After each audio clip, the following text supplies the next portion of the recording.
देखिए, मैं आपको बताना चाहूंगा कि लगभग 80% जो अरावली का भूभाग है वो राजस्थान का है।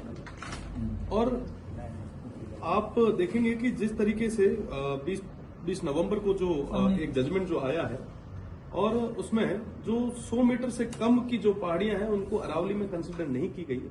मुझे लगता है कि इस तरीके से हमारी पूरी जो ये सबसे पुरानी, विश्व की सबसे पुरानी जो पर्वत श्रृंखला है उसको पूरे तरीके से खत्म करने के लिए, और एक तरीके से आप देख सकते हैं कि जो खनन माफियाज हैं या जो तमाम चंद लोग हैं उन लोगों को रेड कारपेट बिछा के और इनवाइट किया गया है कि आप खोदो और ले जाओ। एक तरीके से बहुत पारिस्थितिकी और पर्यावरणीय संतुलन को बिगाड़ने के लिए ये सारी चीजें हो रही है। मुझे लगता है कि इसके बारे में पुनः विचार करना चाहिए। आज अगर ये अरावली पर्वतमाला नहीं होती तो लगभग पूरा राजस्थान जो है वो मरुस्थलीय हो जाता। आज के समय में हर एक तमाम जितने भी पर्यावरणीय संतुलन है उनमें बहुत बड़ी भूमिका जो है वो अरावली पर्वतमाला की है।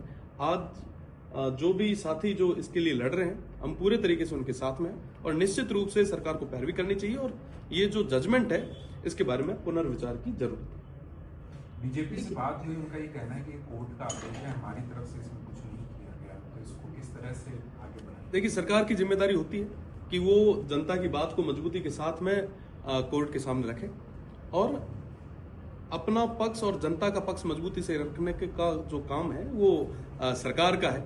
आज के समय में जहां रायसेना हिल पे जहां राष्ट्रपति भवन और संसद जो बने हैं वो भी इसी अरावली पर्वतमाला पे बने हैं। अगर इस तरीके से सब चीजें खोद खोद के कर दिया तो राजस्थान खत्म हो जाएगा। और ये पूरा सिस्टम पहले से आप देख रहे होंगे कि दिल्ली के क्या हाल है।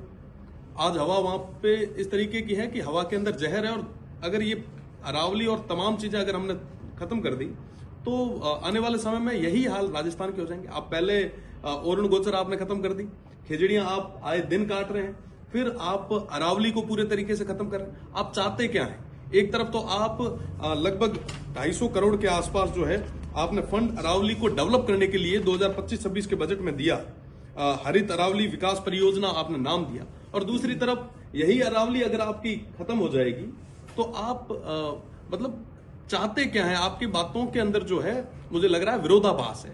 इन चीजों पे काम करने की बहुत ज्यादा जरूरत है। कितना प्रतिशत नुकसान होना है अरावली को इससे अगर ये होती है चीजें, और उसके बाद में मानसून और बाकी चीजों पे राजस्थान में क्या किस तरह का असर पड़ेगा? आप देखेंगे कि मानसून पूरे तरीके से खत्म ही हो जाएगा। आप आज के समय में अगर आप भूजल का संरक्षण की अगर मैं बात करूं या इकोसिस्टम की बात करूं, अगर 100 मीटर से कम की पहाड़ियां अगर काउंट करें तो लगभग 12,000 से भी ज्यादा जो पहाड़ियां हैं वो 100 मीटर से कम में आती है। और इस तरीके से लगभग 80 से 90% तक अरावली जो है वो पूरे तरीके से खत्म हो जाएगी। और इसका जो बड़ा इफेक्ट जो है वो पर्यावरणीय संतुलन और इकोसिस्टम पे रहेगा। रेगिस्तान बढ़ेगा राजस्थान में अगर इस तरह से हो जाता है? बिल्कुल पूरे तरीके से बढ़ेगा।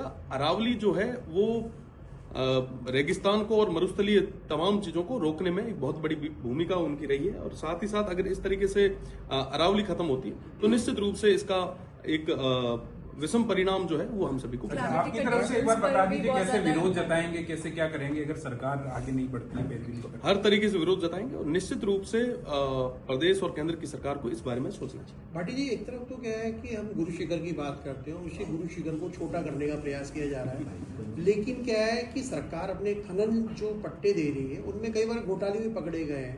तो क्या लगता है धीरे धीरे जो देखिए, ये माफिया को बढ़ाने के लिए सीधा रेड कारपेट बिछाया गया है और चंद लोगों को फायदा देने के लिए ऐसे डिसीजंस आए हैं। और इसका जो दुष्परिणाम है वो पूरे प्रदेश और पूरे देश को, आप देखेंगे कि गुजरात से लेके राजस्थान से लेके हरियाणा और दिल्ली तक के तमाम प्रदेशों को इन तमाम चीजों का जो है नुकसान भुगतना पड़ेगा। तो विधानसभा में आप इसका मुद्दा निश्चित रूप से उठाएंगे और मेरा तो राजस्थान की सरकार से और केंद्र की सरकार से निवेदन कि इस बारे में सोचें और अपना पक्ष जो है, जनता का जो पक्ष है वो मजबूती के साथ में रखें।